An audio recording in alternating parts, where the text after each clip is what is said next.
반갑습니다. 금일 LB그룹 합병 이슈로 급등을 했죠. 급등 이유도 모르고 올라타신 분들 많으실 것 같은데 상승 이유 빠르게 정리해드리겠습니다. 또한 앞으로 주가 움직임이 반등 움직임을 가져갈지 다시 가격 반납이 될지를 알려면은 합병 시너지 알아야겠죠. 그런 부분들 단계별로 정리해드리고자 영상 촬영하게 되었으니까요. 우선 구독부터 해주시고 이어봐 주시면 감사드리겠습니다. 우선 합병이 되려면은 한 회사는 남아있고 한 회사는 소멸이 되겠죠. 그 남아있는 회사가 존속 회사가 되겠고요. LB세미콘이 존속 회사가 되겠습니다. 그리고 피합병 법인이라고 해서 소멸 회사에 해당하는 건데 소멸 회사는 LB루셈이 되겠습니다. 그런데 기준 주가가 4,052원으로 LB세미콘이 LB루셈보다 낮죠. 이에 따라서 합병 비율은 1대 1.134. LB루셈이 LB세미콘의 주식 가치를 13%더 높게 쳐주는 거죠. 쉽게 말해서 이 합병 비율을 보실 때는 1보다 높은지 보시면 될 것 같습니다. 그래서 LB루셈 주식을 갖고 있던 분들이 LB세미콘으로 합병되면서 LB세미콘의 주식 한 주를 받는 것이 아니라 1.1347948주를 받게 되는 거죠. 그래서 이런 경우에는 보통 LB루셈의 주가가 더 많이 오를 가능성이 높죠. 그 때문에 LB루셈 주가가 상한가 가까이 갔었고 LB세미콘의 주가는 26% 근방에 있었었는데 오후 들어서 LB루셈의 주가가 급락을 했기는 했습니다. 주가 차트를 보시면은 LB루셈이 상한가까지 갔다가 그 부분을 반납하면서 5,000원까지 떨어진 상황인데요. 상한가가 5,900원대인 거에 비교해서 지금 900원 가까이 떨어진 거죠. 아무래도 이 납폭과대가 나올 때 거래량을 보면 좀 상한가 차익 실현 물량이 아닌가 생각이 듭니다. 뉴스도 따로 나온 것도 없고요. 거래량도 그렇게 크지는 않은 걸로 보입니다. 지금 이 장대의 양봉의 거래량과 여기에서의 거래량이 지금 동일하거든요. 그런 점에서 오전에 들어갔던 세력이 차익 실현을 하고 나왔던 걸로 보입니다. 그래서 뭐 납폭과대에 의해서 내일 기술적인 반등이 좀 이루어질 걸로 보이는데요. 뉴스로 따로 떨어질 만한 이슈가 나온 것도 아니고 이 상승분이 다 반납된 것도 아니라서 그리고 LB세미콘의 주식에 뭐 변동사항은 크게 없기 때문에 합병 이슈에 대한 변동사항은 딱히 없어 보입니다. 그래서 이어서 계속해서 이제 공시를 보게 되면 기준 주가가 의미를 갖는 순간은 반대 매수 청구권이 발동했을 때 의미가 있겠습니다. 기존 LB 루셈 주주들이 반대 매수 청구권을 발동했을 때 적용받을 주가가 되는 것이죠. 그러니까 예를 들어서 LB 루셈의 주식을 한 주 들고 있다고 치면은 합병됐을 때 LB세미콘의 주식을 1.13주를 받을 것인가 아니면 반대 매수 청구권을 행사하면서 4,598원을 받을 것인가 이렇게 이해하시면 되겠습니다. 그래서 반대 매수가 많게 되면은 회사 입장에서는 이 합병을 철회할 수도 있기 때문에 그 철회한다는 이슈도 좀 주의를 하셔야겠습니다. 근데 아마 제가 계속 찾고 있었는데 이게 지금 주총 일자가 지난주이고 3영업일 이내에 반대 매수 청구를 해야 되기 때문에 지금 아마 끝났을 겁니다. 10월 18일까지 반대 매수 청구를 행사해야 되는데 아마 지금은 끝난 걸로 알고 있습니다.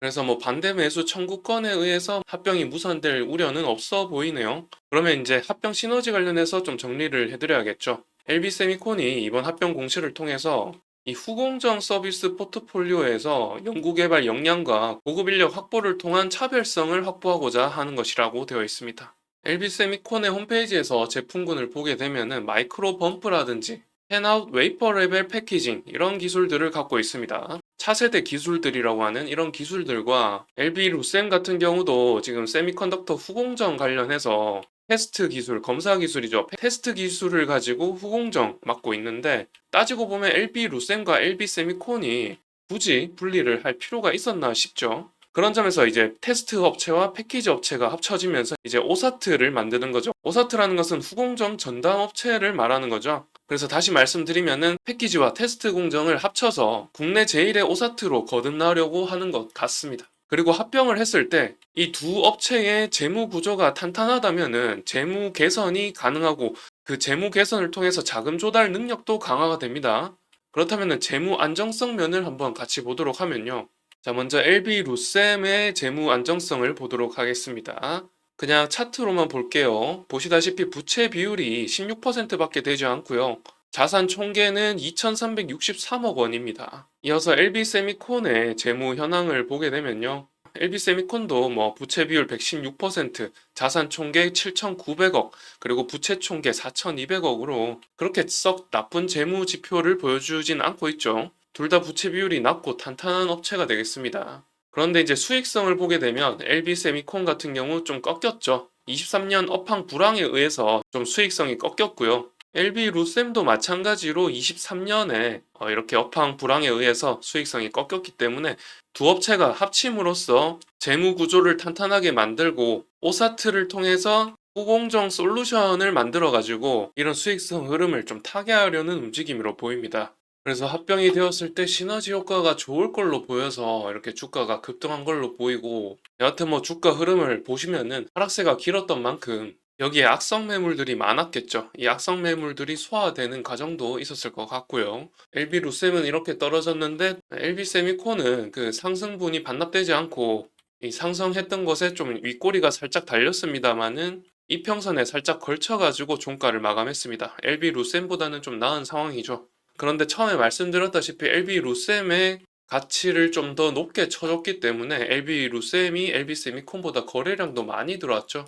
보시다시피 LB루셈의 거래량이 많고 LB세미콘은 그렇게 거래량이 많지 않아서 사실 주가 흐름으로 본다면은 LB세미콘보다 LB루셈의 흐름이 좀 더 나은 것으로 보이는 게, LB루셈은 이렇게 윗골이 달리면서 윗부분에 매물대가 소화가 되었기 때문에 또 거래량도 많이 들어와서 상승세가 더 강하다고 볼 수가 있어서 LB루셈의 주가가 좀 더 변동성 크게 상승하는 움직임이 나오지 않을까 추측을 해보고 있습니다. 그리고 이제 마지막 말씀으로 일정에 대해서 말씀드리고 이제 마쳐볼 건데, 여기 검색해서 보시다시피 주식 매수 청구권 행사는 1월 13일까지고요. 합병 기일은 내년 2월 1일이라고 되어 있습니다. 신주 발행으로 신주가 같은 달 21일자에 상장될 예정이라는 것도 명심하셔야 됩니다. 신주가 상장이 되면 주식 가치가 희석되겠죠. 그에 따라서 주가가 하락할 수 있기 때문에 그런 모멘텀도 함께 아시면 좋겠습니다. 자, 그러면은 영상은 여기서 마치도록 하고요. 영상이 좋으셨다면 좋아요와 구독 부탁드리고요. 그리고 다음 영상에서는 또 새로운 내용을 가지고 유익한 정보를 가지고 찾아뵙겠습니다. 시청해주셔서 감사드립니다.